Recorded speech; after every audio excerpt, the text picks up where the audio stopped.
Voilà. Alors moi je m'adresse à vous tous qui êtes tous des citoyens et des citoyennes. Comme toujours, tout arrive en même temps. En fait jour de vote du TSCG au sein des derniers parlements de l'Union européenne, mais aussi en Belgique, le Sénat, lui, va voter la 6e réforme de l'État et les décisions sur la réforme bancaire, c'est-à-dire le plus grand transfert de souveraineté vers l'Union européenne depuis l'introduction de l'euro. Depuis le 18 décembre, le TSCG est publié au Moniteur. Oui, tout se fait dans une frénésie totale et sans explication correcte. Le TSCG installe le contrôle budgétaire sur l'État. La 6e réforme de l'État le fait pour les entités fédérées et les communes. L'Europe bancaire est un leurre. L'argent public nous est confisqué pour servir encore et toujours à renflouer les mêmes banques, spéculatives et en faillite, que nous avons déjà renflouées. Ainsi, la boucle est bouclée. Les décisions politiques aussi lourdes de conséquences pour les citoyens sont votées en 2 jours.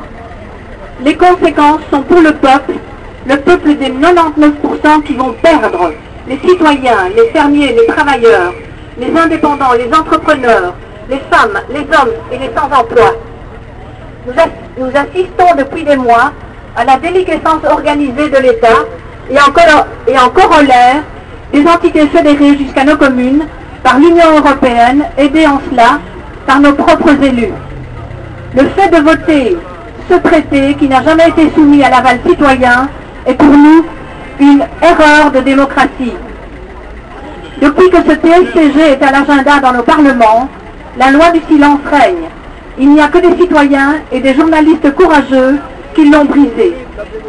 Félicitations d'ailleurs aux citoyens qui ont choisi d'être responsables en instaurant une vigilance sans faille devant le grognon pendant 40 semaines et à ceux qui ont interpellé à Liège, à Assès, à Gand, à Bruxelles, à Colfontaine. Félicitations à l'Alliance D19-20 qui a bloqué symboliquement le sommet pour débloquer la démocratie. Ils ont dit haut et clair. Stop au carnage social, au désespoir de nos jeunes, des chômeurs, des fragilisés, des personnes sans emploi, des agriculteurs, des gens qui travaillent à 2 et n'y arrivent plus, des CPAS qui vont couler sous le poids des rejetés de ce système, de l'État, des régions et des communes qui vont basculer dans la privatisation. À vous tous présents et à ceux qui croient encore que la démocratie et la souveraineté appartiennent au peuple, nous disons, citoyens, le moment est venu de reprendre notre destin en main. Ensemble, nous allons nous organiser pour remettre en place la souveraineté des peuples, la souveraineté des parlements, des communes, des régions, des communautés, des États, face à l'oligarchie financière qui nous domine.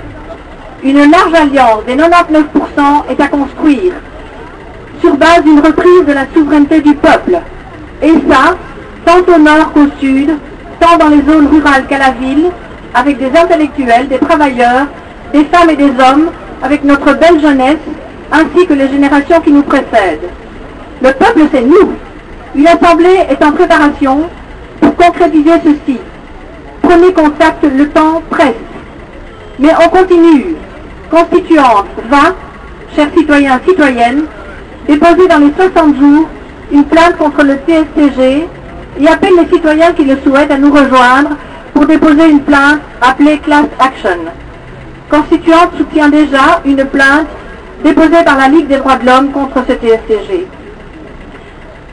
Constituante va aussi soutenir l'appel des différents bourgmestres dans l'organisation d'une fronde des communes contre les effets budgétaires du TSCG sur celle-ci. Constituante salue déjà les élus de la majorité qui ont eu le courage d'annoncer qu'ils ne voteraient pas ce traité. Et Constituante appelle à ne pas voter pour les élus qui vont le ratifier. Mesdames et messieurs, chers citoyens, je vous remercie.